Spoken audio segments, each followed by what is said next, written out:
Bonjour à tous, on se retrouve pour une nouvelle preview et c'est celle du Seattle Storm et ça va un peu piquer parce que pour reprendre l'expression de Flo que j'ai trouvée assez belle, les Storms cette année ça va être liquidation totale. Et pourtant l'année passée c'était quand même une équipe qui a fini à la 4e place de la saison régulière avec un bilan de 22 victoires et 14 défaites. Elles ont été éliminées au second tour par les championnes en titre, les Las Vegas Aces. Et au niveau des récompenses individuelles, il y a quand même Brianna Stewart qui a été élue dans la All WNBA First Team et également dans la All Defensive First Team, rien que ça. Et aussi Ezzy McBegor et Gabby Williams qui ont été élus dans la All WNBA Defensive Second Team. Donc voilà, il y avait quand même des chouettes choses. Et en fait, après, c'est le drame. Alors, qu'est-ce qui s'est passé, Flo, à l'intersaison? Prenez un café, mettez-vous dans le fauteuil, voilà, laissez couler, ça va aller. Mais tout le monde est parti en fait. Ok. Alors on va commencer par les retraites malheureusement. Celle de Brian January qu'on aimait beaucoup et Ah. surtout celle de Sue Bird, la légende de Seattle et de la WNBA qui est restée là je pense Et de la 20 vie. saisons, 19 saisons. Enfin c'est incroyable, incroyable et qui en plus était pas encore rincé du tout la saison passée. Donc complètement fou. C'est vraiment juste une Il y a... grosse égoïste qui a juste eu envie de profiter de sa vie, quoi. Elle me dégoûte. Franchement, personne me Exactement. dégoûte, mais bon, bref, ne m'en parlez plus. Ne m'en parlez plus. Même pas capable de jouer pour les autres et de donner un peu de bonheur enfin, bref. Alors, dans les gros départs, on a évidemment le départ de Brianna Stewart. On en a déjà parlé dans la preview de New York.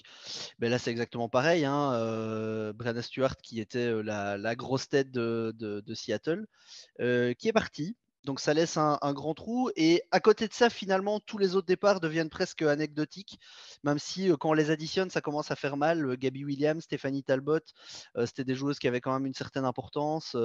Et puis Fanny Prince, Gentle Lavender, voilà. Et puis Tina Charles, qui était venue faire une demi-saison en mode ring chase du côté de Seattle, qui est repartie également. Alors, il Sans faut sa bien ring. sans sa ring, Ça serait- exactement. Et alors, il faut bien compenser ça par des arrivées. Maintenant, il faut quand même dire que les arrivées ne sont pas du tout à hauteur des départs. Pour les plus impactants, on va peut-être noter Kaya Nurse qui vient en provenance de Phoenix. Arela Guirantes qui a quand même montré de belles choses avec sa sélection. Teresa Plaisance qui nous faisait bien marrer du côté de Las Vegas. Et puis du côté de la draft, Jordan Horston quand même joueuse Ouais. intéressante. Voilà, c'était pour un peu les principales. Après, on va voir comment tout ça peut s'organiser. Mais ouais, il y a eu du gros mouvement et on va pas s'avancer, mais ça sent peut-être un peu où on sera en train de viser du Paige Bakers ou du Caitlin Clark pour l'année prochaine, que ça m'étonnerait pas. Alors, du coup, ça nous donnerait quel 5 de base pour Seattle, histoire de préparer un peu les fans à ce qu'ils auront sur le terrain, Shai. Ouais, mais ça va dépendre de la stratégie adoptée. Comme le disait Flo, c'est le flou total parce que enfin, n'importe quelle équipe qui perdrait Sue Bird, Brianna Stewart et toutes les joueuses qu'on a évoquées passerait quasiment automatiquement en mode tanking. Ça ressemblerait aussi traditionnellement à ce que faisait Seattle, pardon, pour récupérer une grosse joueuse les années où la draft est bien garnie, comme cette année. Là, c'est très compliqué de composer le 5. On va faire avec les certitudes, les joueuses dont on sait qu'elles seront là, et il n'y en a pas tant que ça. Donc, Jewel Lloyd qui va être le centre d'intérêt, l'option numéro 1 offensive, comme on attendait de le voir depuis quelques années, qui va commencer au poste 2 à coup sûr. On peut imaginer que Ezzy McBegor, qui avait déjà commencé à être responsabilisé et titularisé plus souvent par le passé, va être aussi une des pierres angulaires de l'équipe. Possiblement dans une raquette avec Mercedes Russell qu'on n'a pas vu ou quasiment pas vu l'année dernière, qui avait des soucis de santé. Ensuite, Kia Nurse, qui fait partie des arrivées et qui pourrait, ne serait-ce que pour son CV, et parce que ce sera une des joueuses les plus expérimentées qui reste, peut-être là aussi au poste 3. Et alors à la main, c'est un peu l'interrogation. Est-ce que le retour de Sammy Whitcomb se Que j'ai oublié de traduira. mentionner. Ouais, non, mais qui se traduit. Est-ce que ça se traduira par un retour dans le 5 immédiatement, ou est-ce que son rôle de 6e joueuse qu'elle connaît et qu'elle affectionne aussi entrera en ligne de compte? On ne sait pas. Si le Storm se met à tanker et donc à faire jouer plutôt les jeunes, c'est pas impossible que Jade Melbourne, qui est donc aussi une des recrues On attend de voir le training camp, hein. Tout le monde n'est pas sûr de rester, mais c'est une meneuse talentueuse australienne qui est là. Peut-être qu'elle aura du temps de jeu, peut-être qu'elle sera dans le 5. C'est complètement le flou. Donc, on va se contenter de dire que Jewel Lloyd sera le centre d'attraction, que Ezzy McBegor va probablement monter en responsabilité. Et pour le reste, écoutez, c'est le suspense total. Est-ce que, je me pose la question, est-ce que Seattle a un partenariat caché avec l'Australie ou quelque chose comme ça? Parce qu'il y a quand même un nombre assez violent d'Australiennes qui finissent à Seattle. Est-ce que tu sais, il y a une espèce de jumelage, genre euh, Melbourne et Seattle ou quelque chose comme ça? Parce que quand j'entends ce que vous dites, bon, si on pense à Lauren Jackson avant, puis après Sammy, puis maintenant tu dis encore une autre Ouais, Australienne, il y a quand même. il y avait Stéphanie Talbot l'année dernière aussi. Enfin, Ouais. oui, Et Izzy? culturellement, Izzy il y a une McBegor tradition. aussi? Ezzy McBegor, bien sûr. Non, non, mais Mais c'est vrai traditionnellement, que il y a un c'est truc, hein. oui, il y a une relation. Culturellement, il y a toujours des Australiennes et elles y sont attachées, ouais, bien sûr. Ok, alors fais-toi plaisir. Flo, c'est quoi le point fort du Storm en 2024, en 2023, pardon? Bon lapsus. Ouais. Mais écoute, je le mentionnais un peu pour rigoler, mais un des points forts, c'est que sans doute s'il y a une année sur laquelle tu peux te foirer et aller vraiment dans les bas-fonds de la ligue pour avoir un haut pic de draft, c'est bien cette année. La draft 2024, on l'a mentionné des dizaines de fois, est une énorme draft. Alors, est-ce que ça veut dire que l'équipe va tanker? Bon, de toute façon, on ne se lance pas dans les pronostics à l'heure actuelle, mais j'ai l'impression que volontairement ou pas, j'ai l'impression qu'il n'y aura pas trop le choix. Après, ça ne veut pas dire qu'il n'y a pas de joueuses intéressantes à voir. Jewel Lloyd, elle a montré qu'elle était Ouais. devenue vraiment une joueuse incroyable. Et alors, voir des joueuses aussi jeunes comme Izzy McBegor continuer à se développer. On a mentionné Jordan Hurston, qui est quand même une joueuse assez intéressante. Mm. Bon voilà, il y a du changement. Après Seattle, on les a quand même vus déjà manger pas mal de trophées et être au top du top pendant toute la carrière de Sue Bird en gros. Donc ils vont laisser un peu les autres manger. Mais c'est vrai que pour moi le gros point fort c'est quand même, ben voilà, il y a une reconstruction qui est claire.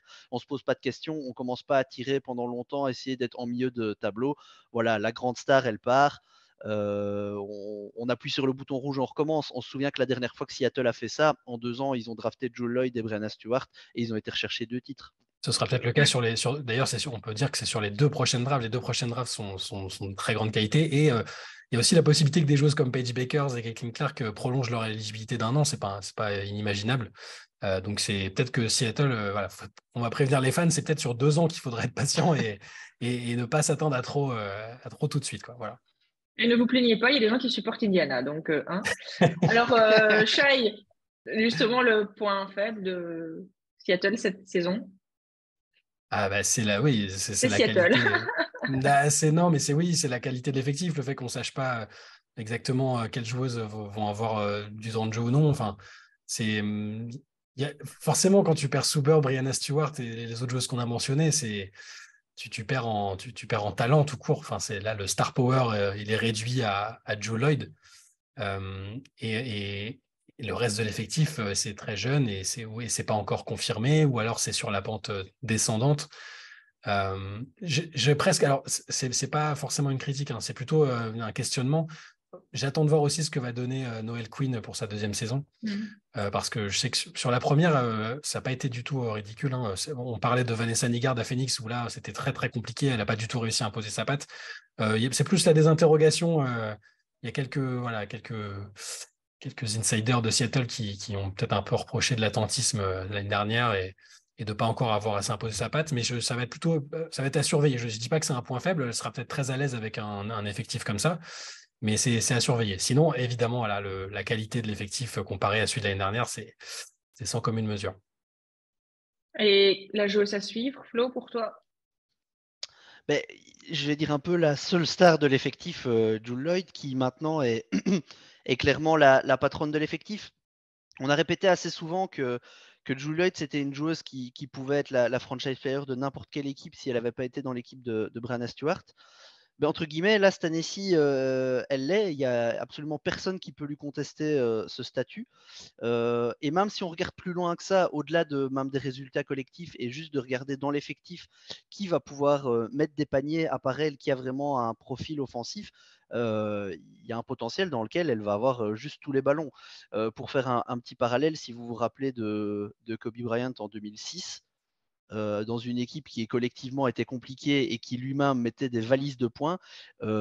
On aime souvent comparer parfois Jewel Lloyd avec Kobe. Il y a quand même un potentiel où cette année-ci, elle finit meilleure marqueuse de la saison, mais haut la main. Il y a moyen d'avoir un show assez fou. Alors après, collectivement, ça risque d'être un peu plus compliqué, mais Jewel Lloyd, individuellement, c'est une joueuse qui est magnifique à voir, qui a un sens du panier comme personne et qui, quand elle prend chaud, attention les mirettes. Bah, moi, c'est pas la première fois que je le dis, mais je pense qu'elle fait partie des quelques joueuses qui sont capables un jour, que ce soit Ouais. cette année ou pas, d'aller taper le record de Liz Cambage, le record de points sur un match. Cette saison, ça peut être, ça peut être l'occasion de le faire. Il y a des conditions pour qu'elle le fasse, en tout cas. Voilà, il n'y a personne qui ira lui dire « Ah non, écoute, tu prends trop de shoot. » Là, je pense que cette saison, elle devrait être assez tranquille de ce point de vue-là. S'il te plaît, tu en laisses un peu à Teresa, ok? Elle les prendra de toute façon, Teresa. Elle les prendra sur elle. Elle n'a pas peur, elle vient chercher sa pitance.